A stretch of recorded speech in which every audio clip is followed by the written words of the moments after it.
Aishu Aishu are you all right? ಮತ್ತೆ pulse rate vary ಆಗ್ತಿದೆ. ಐಶು ಆಯಾಸ ಮಾಡ್ಕೋಬೇಡ, ರಿಲ್ಯಾಕ್ಸ್, ಸ್ವಲ್ಪ ರೆಸ್ಟ್ ತಗೋ, ರಿಲ್ಯಾಕ್ಸ್ ಅಮ್ಮ.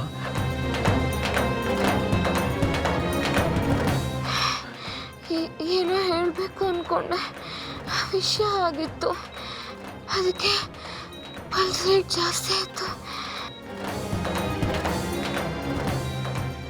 ಏನು ಏನು ಹೇಳಬೇಕು ಅಂತಿದ್ರಿ ಮೇಡಮ್ ಅವರೇ? ಅದು ತುಂಬ ಮುಖ್ಯವಾದ ವಿಚಾರ ಹೇಳಬೇಕಿತ್ತು ಗೌಡ್ರೆ. ಹ್ಞೂ ಹೇಳಿ ಮೇಡಮ್ ಅವರೇ, ನೀವು ಏನೇ ಹೇಳಿದ್ರು ಕೇಳಕ್ಕೆ ತಯಾರಾಗಿವ್ನಿ, ಹೇಳಿ. ಐಶ್ವರ್ಯ, ಈಗ ನೀನೇನು ಮಾತಾಡಬೇಡ, ಸಮಾಧಾನ ಮಾಡ್ಕೊಮ್ಮ. ಮಾವಯ್ಯ, ನೀವು ಹಸಿ ಸುಮ್ಕೆ ಇರಿ. ಅವ್ರು ಏನು ಹೇಳಬೇಕು ಅಂತಿದ್ದಾರೋ ಅದನ್ನು ಹೇಳ್ಬಿಡ್ಲಿ, ಆಗಲೇ ಅಲ್ವೇ ನಮಗೂ ಸಮಾಧಾನ ಆಗೋದು. ನಾನು ಏನು ಹೇಳಬೇಕು ಅಂತಿದ್ದೆ ಹೇಳಿಬಿಡ್ಲಾ?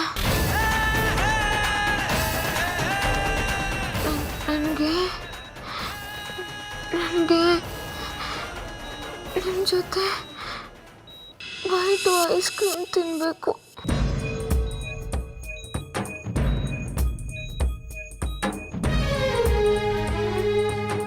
ಮೇಡಮ್ ಅವರೇ, ನೀವು ಇಂಥ ಟೈಮ್ನಲ್ಲಿ ಹಿಂಗೆ ಕೇಳಬೇಕಾ? ನಾನು ಹಾಗೆ ಕೇಳಿದ್ದಕ್ಕೆ ತಾನೆ ನೀವೆಲ್ಲರೂ ನಗ್ತಾ ಇರೋದು. ನೀವೆಲ್ಲರೂ ನಗ್ತಾ ಇದ್ದರೆ ನಾನು ಸಂತೋಷವಾಗಿರೋದಕ್ಕೆ ಸಾಧ್ಯ. ಹೌದಮ್ಮ, ಆದರೆ ನೀನು ಹೀಗಿರುವಾಗ ನಾವು ನಗ್ತಾ ಇರೋದಕ್ಕೆ ಹೇಗೆ ಸಾಧ್ಯ? ಗೌಡ್ರೆ, ನಾನಿವತ್ತು ಹಾಸ್ಪಿಟ್ಲಿಗೆ ಸೇರೋ ಹಾಗೆ ಆಗಬಾರ್ದಾಗಿತ್ತು. ಅದಕ್ಕೆ ಕಾರಣ ಅದ್ಯಾವ್ರೆ ಇಟ್ಟಕ್ಕೆಲ್ಲ ಕಾರಣ. ನೀವ್ಯಾಕೆ ಕಣ್ಣು ಕಾಯಿ ಮಾಡಿಸ್ಕೊಬರಕ್ಕೆ ಹೋಗ್ಬೇಕಿತ್ತು? ಹೋಗೋದೇನೋ ಹೋದ್ರಿ, ಕೋಡ್ಗಲ್ತವ ಹೋಗಿ ಯಾಕೆ ನಿಂತ್ಕೊಂಡ್ರಿ?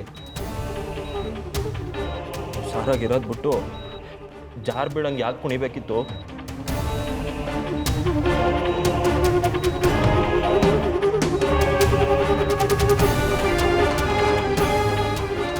ಇರ್ಲಿ ಬಿಡಿ ಬಾವ, ಈಗ ಆ ಮಾತಲ್ಲ ಯಾಕೆ?